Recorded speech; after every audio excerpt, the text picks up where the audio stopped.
ఈ లోకం ఒక మాయని తెలుసుకున్నాను.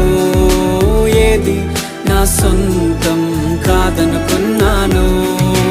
తప్పిపోయిన కుమారుని నేనైతే నా కొరకై నిరీక్షించే తండ్రి నా యేసు.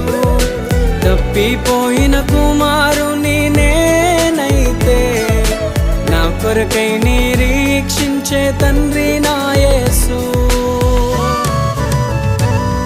ఈ లోకమంతా నేను వెతకినా నాకు లేదయ్యా ఎక్కడా ఆనందం.